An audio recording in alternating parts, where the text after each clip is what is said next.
Comment faire pour bien acheter son poisson? Une nouvelle offre est apparue sur Internet. Des sites qui permettent d'acheter du poisson en circuit court à des pêcheurs qui travaillent le plus souvent à la ligne.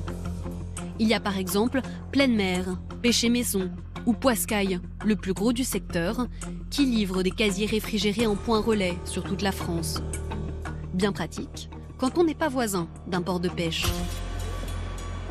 À Paris par exemple, loin des embruns marins, on peut aujourd'hui trouver du poisson frais, dans les endroits les plus inattendus. Je vais chercher un casier Poiscaille. Au beau milieu des bouteilles de vin et des pâtés de ce caviste, Mathieu, cet architecte parisien, vient en réalité chercher des saveurs marines. Dans une cave, bah ouais. Mais des fois c'est dans une épicerie, des fois c'est un fromager. Chaque fois c'est des endroits qui sont quand même un peu en marge, quoi, qui sont pas tout à fait des endroits grand public, on va dire. Voilà, ils sont les bons. Merci beaucoup. Au revoir. Dans ce point relais, à 2 pas de chez lui, Mathieu se fait livrer des paniers de la mer 2 fois par mois. Ce mystérieux sac fraîcheur contient 1,5 kg de poissons et de crustacés pêchés de façon artisanale 48 heures plus tôt. C'est une herbe qui pousse au bord de la mer. Et là, c'est le thon rouge, c'est sublime. De la longe de thon et des coques, de quoi se préparer un petit festin iodé. Là, les coques, c'est bien, il suffit d'attendre qu'elles s'ouvrent, puis c'est prêt. Aujourd'hui au menu, entrée de crustacés et mi-cuit de thon, inspiré d'une recette japonaise. Dosette de sauce soja. Ce panier d'ingrédients lui a été facturé une vingtaine d'euros. Histoire de vous donner une idée, du thon frais en grande surface coûte près de 40 € le kilo. Moi, je pense que ça coûte pas plus cher qu'un poisson chez le poissonnier ou même dans les supermarchés. Et ensuite, ça demande peut-être un peu plus d'effort dans la préparation. Pendant plusieurs années, Mathieu avait carrément arrêté de manger du poisson par conviction. Grâce à cette start-up qui promet fraîcheur et durabilité, il a repris plaisir à déguster des produits de la mer. Là, il y a une dimension sociale, il y a un circuit court, donc du coup le nombre d'intermédiaires réduit, du coup la quantité de transport réduit. Et puis ce sont des petits pêcheurs qui font des pêches qui sont très sélectives. Quand ils vont pêcher des poissons qui sont trop jeunes, ils les rejettent, ils s'assurent qu'ils sont toujours vivants. Enfin, il y a une vraie dimension de respect de la ressource en fait qui est hyper importante. Hello. Salut grand, oh la vache. En clair, pour un prix correct, Mathieu réussit à cuisiner un petit régal de poissons responsable pour ce dîner entre amis. Les vacances, bientôt les vacances. Comme lui, 3500 personnes sur toute la France sont abonnées à ces casiers de la mer proposés par Poiscaille. Le principe est simple, livrer en moins de 48 heures du poisson sauvage pêché sur nos côtes. L'entreprise s'engage pour la préservation de l'océan avec des critères très précis. D'abord, une pêche à taille humaine, avec des navires de moins de 12 mètres qui pêchent non loin des côtes. Mais aussi des techniques douces, comme la ligne ou le casier. Et bien sûr, toutes les prises accidentelles doivent être relâchées vivantes. Avec ce modèle, le site réussit un tour de force. Tout le monde est gagnant, la planète, le consommateur et le pêcheur.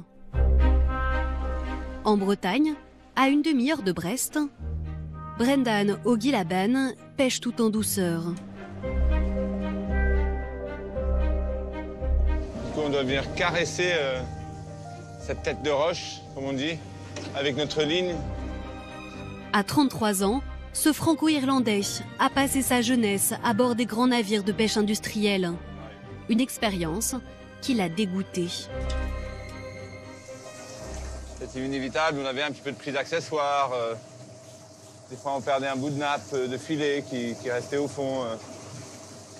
C'était pas... ça niait plus à l'environnement que ce qu'on fait maintenant, c'est sûr. Depuis, Brendan travaille à son compte et a définitivement coupé les liens avec cette pêche massive. Aujourd'hui, il fait partie des 80 producteurs du réseau de Poiscaille. Très militant, ce pêcheur fait attention aux moindres détails pour protéger l'océan. En faisant une pêche côtière comme ça, on n'est pas trop loin du port, on consomme très peu. Donc le rapport kilo de poisson pêché, litre consommé est très correct. En plus de ça, nos hameçons sont, vous verrez, ils sont pas inox. Donc quand on les perd, ils disparaissent au bout de quelques mois. Ce jour-là, il prend 80 kilos de lieu jaune, pêchés à la ligne, selon ses valeurs. On ne peut pas aller ailleurs. On dépend de notre stock local. C'est pour ça qu'on le respecte et qu'on le gère bien.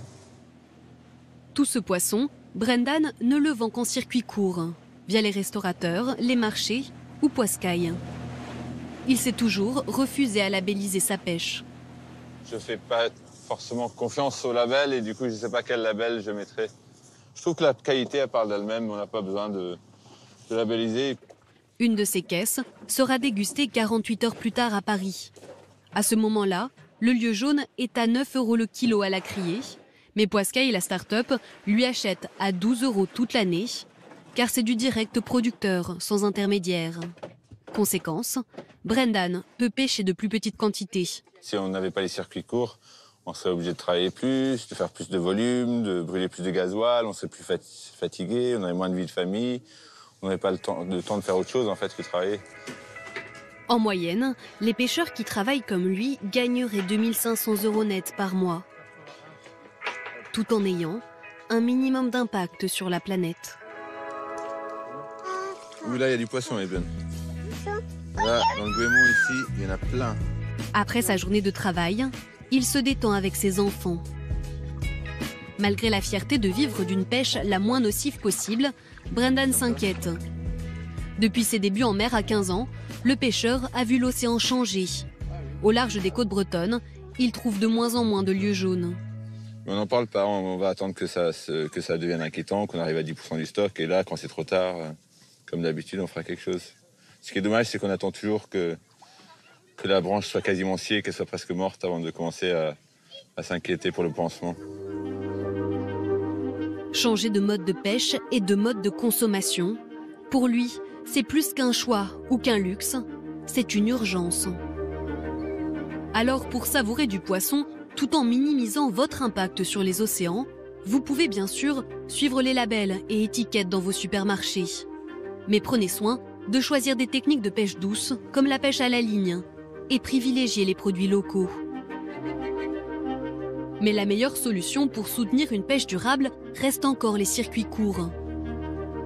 En achetant directement sur le port ou sur les sites spécialisés à des petits pêcheurs côtiers.